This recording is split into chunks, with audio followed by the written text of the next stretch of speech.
مولانا سردار احمد صاحب رحمتullah علیہ کے پاس نا ایک بوڑھی اماں اپنا بیٹا چھوڑ گئی. تو حضرت صاحب نے کوئی 2 4 5 مہینے رکھا تو بعد میں اس کی اماں کو بلا کے کہا کہ اب بھائی تو بیوہ ہے، بیٹا تیرا یتیم ہے، میں نہیں چاہتا کہ اس کا وقت ضائع ہو. یہ پڑھنے والا کوئی نہیں، سارے نہیں بھائی پڑھنے والے ہوتے. اب یہاں علماء بیٹھے ہیں، میں بے ادب بھی نہ ہو جاؤں. کچھ پورے 8 سال لگا کے بھی آ جاتے ہیں، سند بھی ان کے پاس ہوتی ہے. ناراض نہ ہو جانا، یہ تو سب اچھے لوگ ہیں. سند ہوتی ہے پر پتہ کچھ نہیں ہوتا. یہ اعلیٰ حضرت نے لکھی ہے بات. سند ہوتی ہے، پوری ڈگری ہوتی ہے، اس پہ کئی لوگوں کے سائن بھی ہو. تو بہت سارے طالب علم ایسے ہوتے ہیں جو مدارس میں کہتے ہیں میں فاضل فلاں ہوں، لیکن کوئی شے پاس بار احمد صاحب محدث اعظم پاکستان رحمتullah علیہ اس بوڑھی کو کہنے لگے تیرا بیٹا کھوند دینا ہے، پڑھنا پڑھانا اس نے کچھ بھی نہیں، تو یتیم بچہ ہے، کل کو تو کہے گی کہ میرے بیٹے نے وقت ضائع کیا تو واپس لے جاؤ. بوڑھی اماں رونے لگ گئی. پڑھانے تو نہیں لائی تھی، میں تو آپ کو رب کا ولی سمجھتی ہوں، میں تو نوکری کرانے لائی تھی. نوکری. حضرت انس بن مالک کہتے ہیں میری اماں بھی حضور کی بارگاہ میں دے گئی تھی. تو حضور کی بارگاہ میں یہ نہیں کہا تھا کہ یا رسول اللہ پڑھا دیں، ہاں میں ذمہ داری سے بات کر رہا ہوں. یہ نہیں کہا تھا حضور مجاہد بنا دیں. یہ تھوڑی کہا تھا کہ یا رسول اللہ صلی اللہ تعالیٰ علیہ وسلم سے مفسر محدث محقق مفتی بنا دیں. حضرت انس کی اماں کہہ گئی تھی سونیا جب تک یہ رہے گا نا آپ کی نوکری کرے گا، یہ گھر کے کام کاج کرے گا، حضور یہ آپ کی نوکری کرے گا. تو میرے محبوب نے پھر دعا کر دی اللہ اسے برکت عطا فرما. تم سمجھتا ہے خدمت والا خالی رہ جاتا ہے؟ جتنا ذائقہ خدمت والے کو ملتا ہے، جو اس کے نصیب میں آتا ہے، وہ کسی کا نصیب کہاں بھائی. حضرت انس کہتے ہیں حضور نے دعا کر دی برکت کی. مجھے تو کھیتی باڑی آتی بھی نہیں تھی، پر لوگوں کے باغ میں سال میں 1 دفعہ پھل لگتا تھا، میرے باغ میں 2 دفعہ لگتا تھا. حضور نے دعا کر دی یا اللہ اسے اولاد دے. فرماتے ہیں میرے بیٹے، میرے پوتے، میرے نواسے، میری بیٹیاں. فرماتے ہیں میں زندہ ہوں اور میری 100 اولادیں موجود ہیں.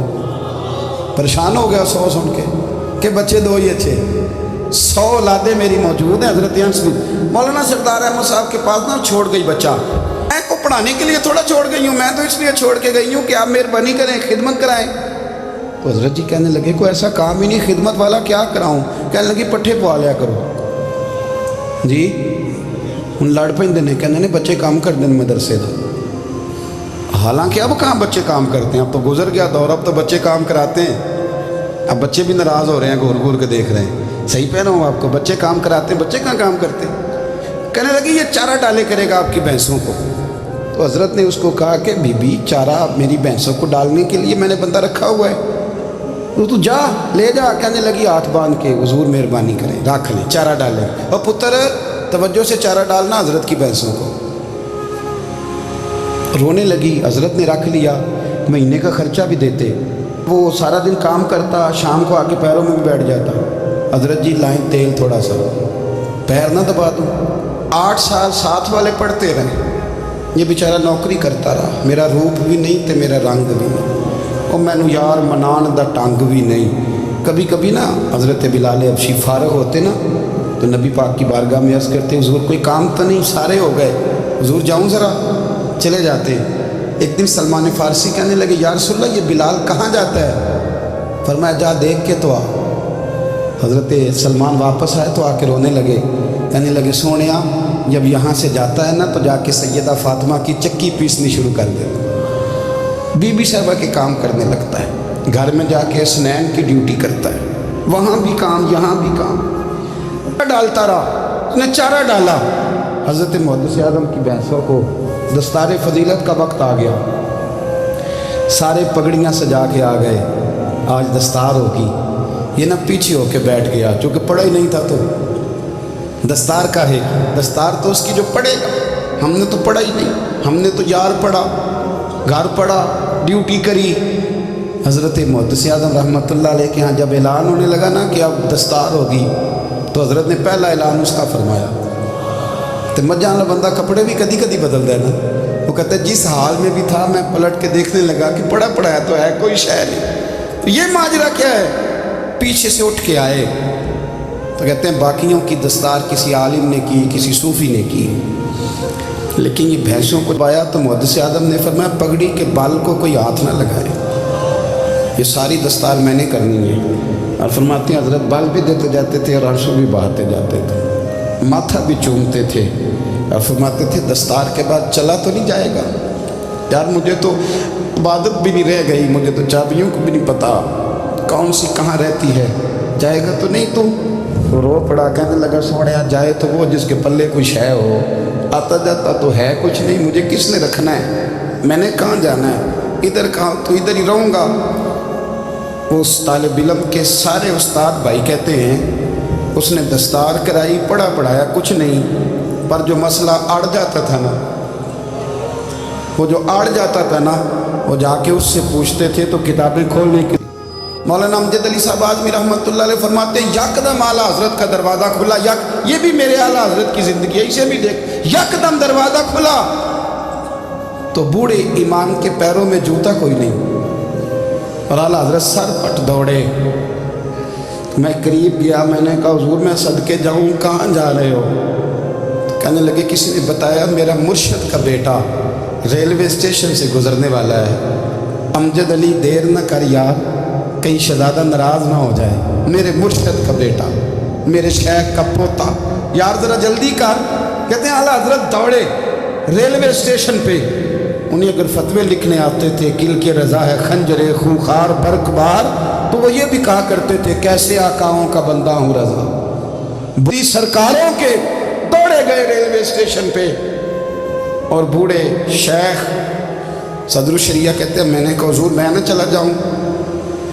کہنے لگے نا پتر، میں نے بڑا نمک کھایا اس گھر کا،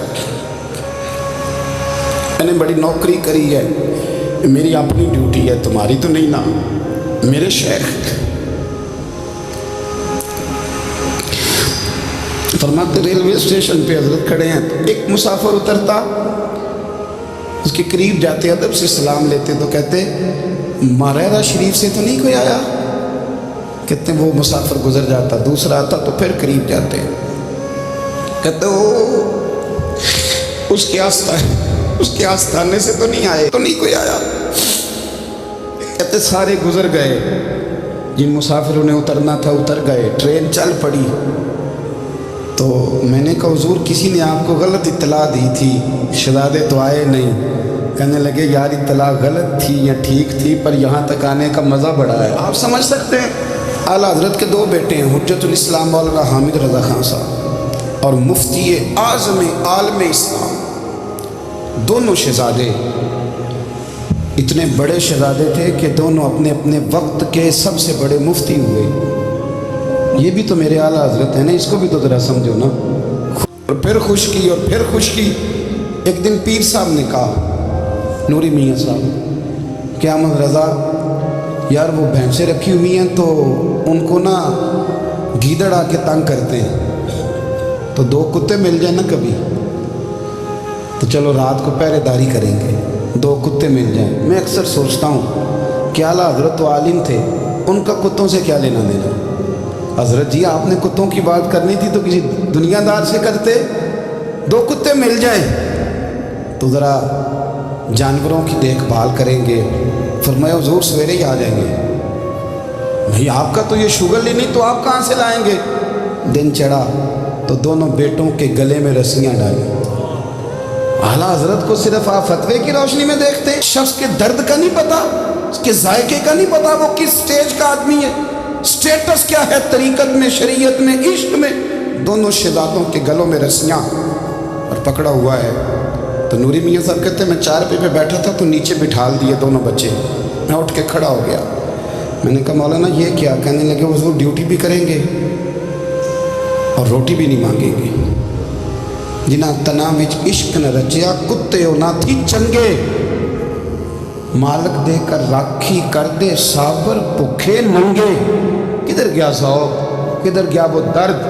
اور پھر جب باری آئی رسول اللہ کے پیار کی، جب باری آئی نبی پاک کی محبت کی، تو پھر فاضل بریلوی کا قد اگر لکھنے میں کمال ہے نا، تو محبوب کے پیار کرنے میں